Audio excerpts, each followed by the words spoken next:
vuelve nuevamente a aparecer Manizales, porque Pereira no tiene espacio público verde. Pereira es una de las pocas ciudades del mundo que tiene casi nada de espacio público verde.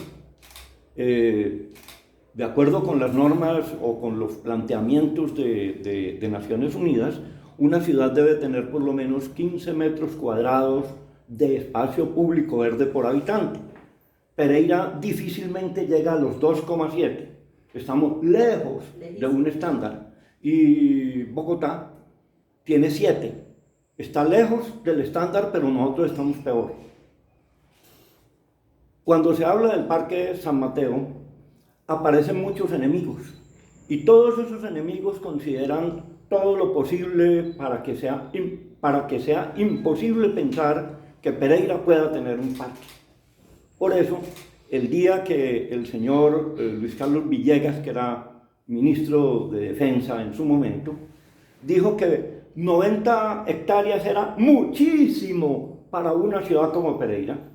Ese mismo día yo hice un video que lo publiqué esta semana, en el que le digo a la gente, mira, ciudades más pequeñas tienen muchos más espacio verde, muchos más parques. Manizales tiene 186 hectáreas de parques. Nosotros no tenemos nada, porque cuando un político sale a hablar de parques, menciona al lago o al Olaya Herrera. Y eso está muy lejos de ser parecido a lo que son los parques de la nueva generación urbana. Cuéntanos de eso un poco. Bueno, Manizales tiene el ecoparque El Bosque, abajo en la NEA, tiene los Yarumos, el recinto del pensamiento, pues nomás para que vamos allí donde los vecinos. Y el Chipre, y bueno. Lo que pasa es que creo esto, que ninguna ciudad que merezca el nombre de ciudad puede darse el lujo de no tener espacio público y de no tener un buen sistema de transporte público colectivo. En cuanto al Parque San Mateo, pues hombre, siempre aparecen los predicadores del no. Yo a eso estoy acostumbrada. En el 2004, cuando iniciamos la ciudad de Gonzalo Vallejo, eran 185 hectáreas que íbamos a intervenir para el desarrollo de Pereira, en una ciudad que era la Pereira del 2004, con una cabida de 8.000 viviendas a futuro.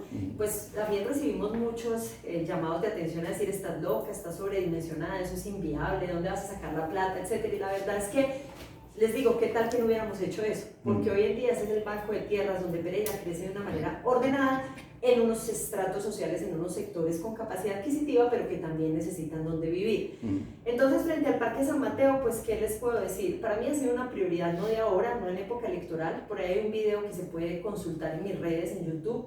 En el 2016 yo era la columnista más leída, según el panel de cifras y conceptos, el panel de opinión, y los colectivos que venían impulsando el tema del San Mateo me invitaron a hacer un video para respaldar la iniciativa. Desde ese momento yo estoy comprometida con el parque. También porque me parece que Pereira necesita un espacio público grande, de talla, donde quepamos muchos pereiranos y nos podamos relacionar al mismo tiempo. Un parque de referencia, como puede ser en Bogotá el Parque Simón Bolívar.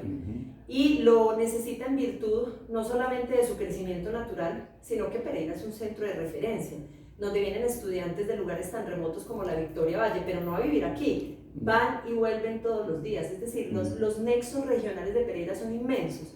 Y en este periplo que yo he hecho de la campaña, cuando pregunto dónde viene la gente, siempre pregunta.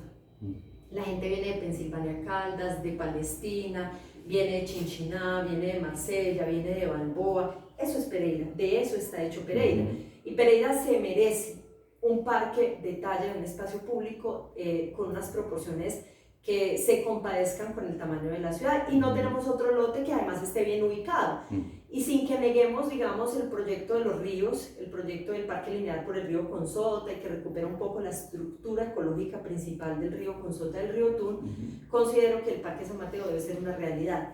Ahora, los que presagian la inviabilidad, yo les diría que primero ni vale un billón de pesos, como dijo el concejal Steven Cárdenas, que no es realidad, no es verdad. Aquí hay una gerente que puso este gobierno, ella tiene unas cifras claras y las tiene unas cifras muy distintas, pero también es que hacer viable ese proyecto pasa por muchas reflexiones.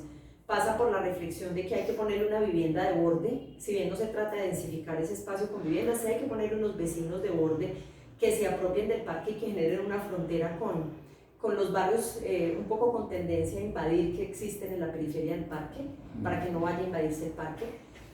No todos los edificios que contienen el actual batallón hay que demolerlos, se pueden usar, no todos los servicios del batallón hay que trasladarlos, y en últimas es que el batallón que hoy tenemos está usado a una capacidad como algo así como el 40%, es decir, la reflexión también pasa por decir, si tenemos que construir un nuevo batallón, ¿cuál es el tamaño de batallón que necesitamos construir? Y en últimas también por algo que han definido los colectivos y los grupos académicos y profesionales que han trabajado sobre este tema, y es que el parque tiene que tener una vocación. Nosotros pensamos que ahí puede haber una universidad de talla mundial, por llamarla de alguna manera, y generar un centro de investigación en donde interactúe tanto los servicios de espacio público, la conservación de las zonas de protección ambiental que rodean el parque, junto con un equipamiento educativo y de investigación que puede darle ese carácter al parque.